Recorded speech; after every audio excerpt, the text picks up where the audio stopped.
Hello दोस्तों, आपके अपने मैजिक मोमेंट चैनल में आपका स्वागत है। दोस्तों, आज हम केमिकल सेक्टर के ऐसे स्टॉक की कंप्लीट स्टडी करेंगे जो करेक्शन के टाइम पर पोर्टफोलियो को सेफ रखता है। जी हाँ दोस्तों, हम बात कर रहे हैं नवीन फ्लोरिन इंटरनेशनल लिमिटेड की। ये स्टॉक स्लो तो चलता है लेकिन गिरता भी स्लो स्पीड से है। तो दोस्तों, आज इसके स्टॉक में हमें के अपसाइड के मैजिकल मूवमेंट्स देखने को मिले हैं। तो दोस्तों, हम इस स्टॉक में इसके मैजिकल मूवमेंट्स जंप के पीछे का कारण जानेंगे और दोस्तों साथ में हम इसके पॉजिटिव और नेगेटिव पॉइंट्स को डिस्कस करके इसके नेक्स्ट टारगेट पर भी बात करेंगे। तो दोस्तों, आप हमारे साथ वीडियो के एंड तक बने रहिए और कंक्लूजन तो बिल्कुल भी मत मिस कीजिए, क्योंकि कंक्लूजन में हम इस कंपनी के बाइंग सेलिंग लेवल को डिटेल में डिस्कस करते हैं, जिससे आपके माइंड में क्लैरिटी आएगी कि अभी आपको इस स्टॉक में क्या करना चाहिए। चलो दोस्तों, करते हैं वीडियो की शुरुआत नवीन फ्लोरिन के साथ। तो दोस्तों, जैसे हमने वीडियो की स्टार्टिंग में डिस्कस किया कि ये कंपनी केमिकल सेक्टर से है, तो दोस्तों अब हम डिस्कस करते हैं कि ये कंपनी केमिकल सेक्टर से किस केमिकल पर काम करती है, यानी इसका बिजनेस क्या है और ये किस केमिकल में अपना बिजनेस करती है। तो दोस्तों, इस कंपनी का जो मेन फोकस है वो fluorine chemistry, producing refrigeration gases, some basic building block fluorides और स्पेशली ऑर्गेनोफ्लोराइंस पर है।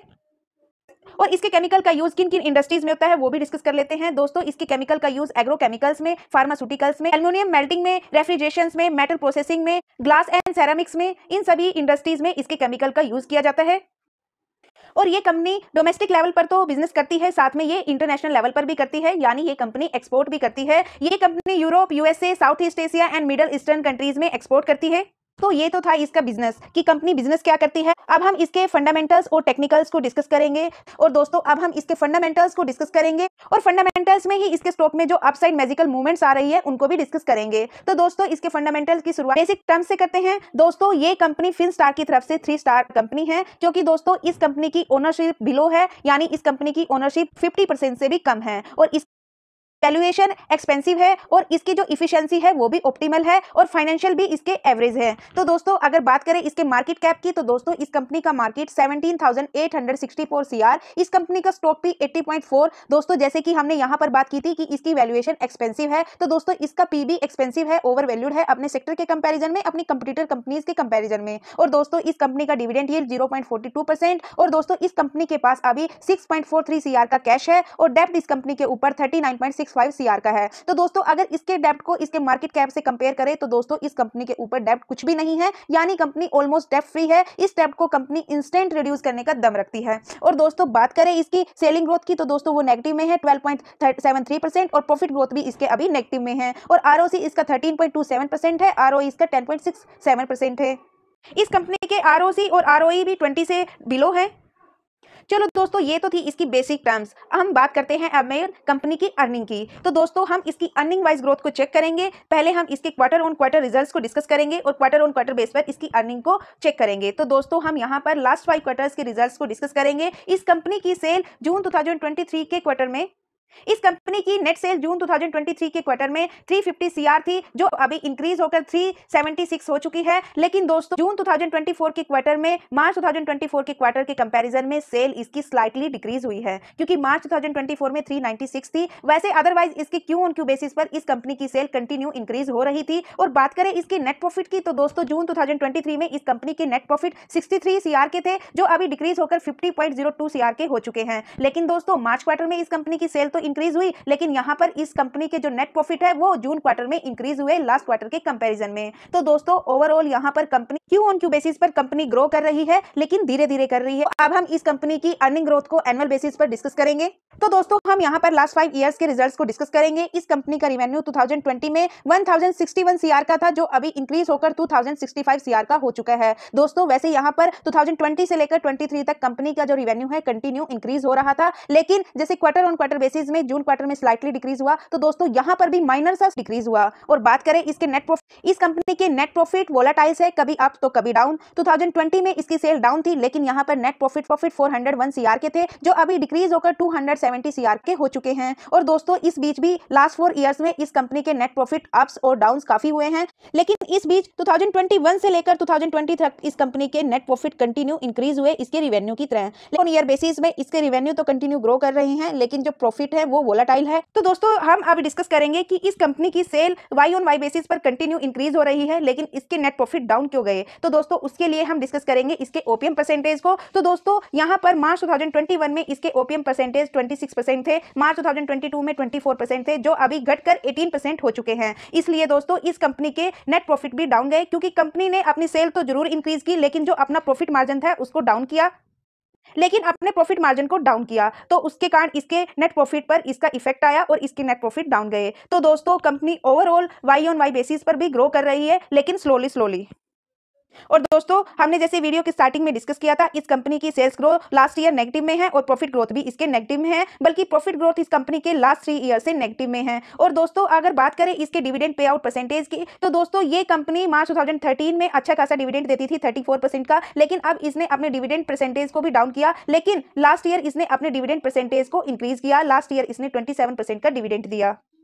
और दोस्तों अगर बात करें इसके रिटर्न्स और वॉल्यूम्स की, कि जैसे कि हमने आज डिस्कस किया कि इस कंपनी के शेयर में 4.68% का जंप आया हैवी वॉल्यूम के साथ। तो दोस्तों आज का इसका वॉल्यूम 2 लाख था और दोस्तों यस्टरडे ट्रेडिंग सेशन का भी 2 लाख था, जिसमें से 28% इसमें इन्वेस्टर्स थे। और लास्ट वीक का एवरेज वॉल्यूम ओनली 1 लाख, जिसमें से 36% इसमें इन्वेस्टर्स है। और लास्ट मंथ का एवरेज वॉल्यूम 2 लाख ओनली, जिसमें से 48% इसमें इन्वेस्टर्स है। और बात करें अब इसके रिटर्न्स की, तो दोस्तों इसने पिछले 5 साल में 394% के रिटर्न्स दिए, लेकिन लास्ट 3 ईयर से ये नेगेटिव रिटर्न्स दे रही है। लेकिन कंपनी ने लास्ट 6 मंथ में पॉजिटिव रिटर्न्स दिए 14.42% के, और लास्ट 1 मंथ में भी इसने 8.6% के रिटर्न्स दिए।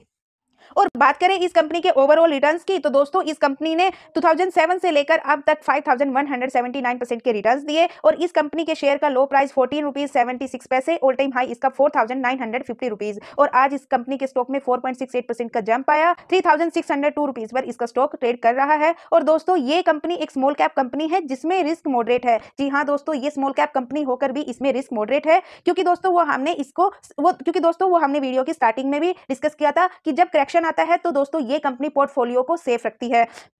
और अगर यहीं पर इसके ओवरऑल चार्ट को डिस्कस करें, तो दोस्तों यहां पर कंपनी 2014 से इसमें बुलिश ट्रेंड है और 2017 से तो इसमें कंप्लीटली अपसाइड मैजिकल मूवमेंट्स के साथ बुलिश ट्रेंड आया। लेकिन अभी यहां पर इस कंपनी में करेक्शंस आई, वो हम इसके टेक्निकल चार्ट पर डिस्कस करेंगे इसके सपोर्ट रेजिस्टेंस के साथ।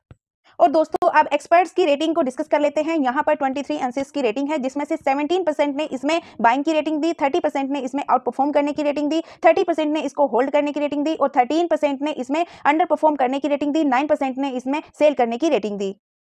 और दोस्तों अगर ब्रोकर रिसर्च की बात करें, तो दोस्तों इमाकी ग्लोबल फाइनेंस सर्विसेज ने इसमें सेल करने की रेटिंग दी थी, 3400 के टारगेट प्राइस दिए। लेकिन दोस्तों इस ब्रोकर ने अपने टारगेट को अभी 29 सितंबर को इंक्रीज किया 3500 के, लेकिन अभी भी इसने इसको रिड्यूस करने की रेटिंग है। और दोस्तों अगर प्रभुदास लीडर जी के टारगेट्स को देखें, तो दोस्तों उन्होंने इसमें एड ऑन करने की रेटिंग दी और टारगेट प्राइस दिए 4144 के। और दोस्तों इसके टेक्निकल्स क्या हिंट दे रहे हैं वो हम इसके टेक्निकल्स चार्ट में डिस्कस करेंगे। उससे पहले हम इसके शेयर होल्डिंग पैटर्न को डिस्कस कर लेते हैं। दोस्तों इस कंपनी में प्रमोटर्स 28.8% है ओनली, और इसमें एफआईज 18.02%, डीआईज इसमें 27.42%। लेकिन प्रमोटर्स की होल्डिंग 28.8% तो जरूर है, लेकिन उसमें 3.15% इनके शेयर प्लस शेयर्स हैं। और एफआईज ने जून क्वार्टर में अपने स्टेक को इंक्रीज किया, डीआईज ने लास्ट 2 क्वार्टर में स्लाइटली प्रॉफिट बुकिंग की, और पब्लिक ने भी इसमें प्रॉफिट बुकिंग की जून क्वार्टर में।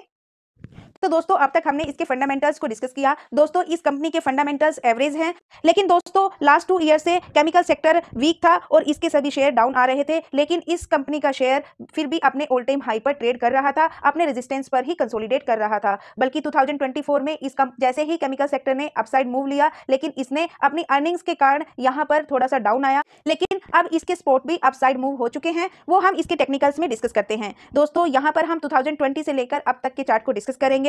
तो दोस्तों 2020 से ही इस कंपनी के चार्ट में बुलिश ट्रेंड था और 2020 तक बना रहा। यहाँ पर इसने ऑल टाइम हाई लगाया 4000 का, लेकिन यहाँ से इसमें करेक्शन आती है और अपना स्पॉट ये 3000 के आसपास ही बनाता है। और दोस्तों यहाँ से फिर रेजिस्टेंस की तरफ जाता है, फिर प्रॉफिट बुकिंग आती है और दोस्तों इस बार इसका स्पॉट ये 3600 पर शिफ्ट हो जाता है, लेकिन यहाँ से ये यू शेप रिकवरी करता है, अपने रेजिस्टेंस को ब्रेक करता है और 4952 का ऑल टाइम हाई लगाता है। तो दोस्तों यहाँ से इसमें फिर प्रॉफिट बुकिंग आती है और दोस्तों ये डाउन ट्रेंड के साथ डाउन आता है, फिर से अपने रेजिस्टेंस को टच करता है, फिर प्रॉफिट बुकिंग आती है और दोस्तों इस बार ये जो स्पॉट बनाता है वो 2914 रुपीज का बनाता है। और दोस्तों अब इस स्पॉट को ये 2 टाइम रिटेस्ट करता है, लेकिन अब ये अपना यहाँ से यू पैटर्न कंप्लीट कर रहा है, क्योंकि इसके स्पॉट अपसाइड मूव हो चुके हैं, इसके टेक्निकल अपसाइड का हिंट दे रहे हैं। और साथ में अगर अब इसको इसकी अर्निंग का स्पॉट मिल जाता है Q2 के रिजल्ट्स में, तो दोस्तों हम इसके 4324 रेजिस्टेंस को जल्द ही ब्रेक होता हुआ देखेंगे। तो दोस्तों इसका जो स्पॉट रहेगा फर्स्ट स्पॉट वो 3500 का रहेगा, और दोस्तों जो इसका रेजिस्टेंस रहेगा फर्स्ट वो 4324 का रहेगा, सेकंड रेजिस्टेंस इसका 4952 का रहेगा। और दोस्तों अगर सेकंड सेकंड स्पॉट की बात करें तो 2914 रुपीज का इसका सेकंड स्पॉट रहेगा। और बात करें इसके नेक्स्ट टारगेट की तो दोस्तों इसके चार्ट के पैटर्न को देखते हुए, इसके फंडामेंटल्स को देखते हुए इस कंपनी में जो हम शॉर्ट टर्म के लिए नेक्स्ट टारगेट कंसीडर करेंगे वो दोस्तों 3800 के करेंगे और लॉन्ग टर्म के लिए हम इस कंपनी में 5200 के टारगेट को कंसीडर करेंगे। बाकी दोस्तों हम इसके बाइंग सेलिंग लेवल को इसके कंक्लूजन में डिस्कस करेंगे।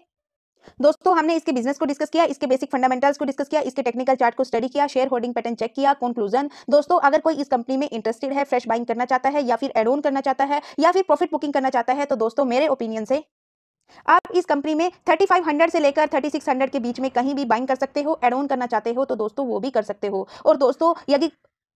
और दोस्तों अगर किसी के पास इस कंपनी का स्टेक है, प्रॉफिटेबल है, प्रॉफिट बुकिंग करना चाहता है तो दोस्तों उसको अभी वेट एंड वॉच करना चाहिए इसके Q2 के नंबर का या फिर इसके 4324 के रेजिस्टेंस के ब्रेक होने का। दोस्तों आप चाहो तो इसको लॉन्ग टर्म के लिए होल्ड रख सकते हो। दोस्तों लास्ट 1 ईयर इसका कंसोलिडेशन फेज था क्योंकि लास्ट 1 ईयर में इसने अपने इन्वेस्टर्स को खास रिटर्न्स नहीं दिए। यहाँ पर रेजिस्टेंस सपोर्ट रेजिस्टेंस के उसमें कंसोलिडेट करता रहा, लेकिन तो अब इसके टेक्निकल्स भी बुलिश पैटर्न का हिंट दे रहे हैं। और दोस्तों आप चाहो तो इसको लॉन्ग टर्म के लिए होल्ड रख सकते हो। स्मॉल कैप कंपनी है, मॉडरेट टू रिस्क है, एफआईसीआई की अच्छी बाइंग है। लेकिन दोस्तों ये वीडियो एजुकेशनल पर्पज से है, मेरी तरफ से किसी भी स्टॉक के लिए कोई रिकमेंडेशन नहीं है। तो दोस्तों ये थी नवीन फ्लोरिन की कंप्लीट स्टडी। दोस्तों आप भी इस कंपनी को 10 में से नंबर्स देकर अपने ओपिनियन को कमेंट बॉक्स में जरूर शेयर कीजिए। और दोस्तों यदि आपको वीडियो पसंद आए, यदि वीडियो से कुछ सीखने को मिला तो प्लीज वीडियो को लाइक कीजिए, शेयर कीजिए, कमेंट कीजिए। और दोस्तों यदि वीडियो में कुछ कमी नजर आए तो प्लीज उसका भी फीडबैक दीजिए ताकि हम आपको और अच्छा कंटेंट प्रोवाइड करा सके। और दोस्तों यदि चैनल पर आप नए हो तो प्लीज चैनल को भी सब्सक्राइब कर दीजिए, बेल आइकन को प्रेस कीजिए। और दोस्तों अब तक हमारे साथ बने रहने के लिए बहुत बहुत धन्यवाद। दोस्तों मिलते हैं नेक्स्ट वीडियो में, तब तक के लिए बाय बाय दोस्तों। दोस्तों लाइक कर दो प्लीज।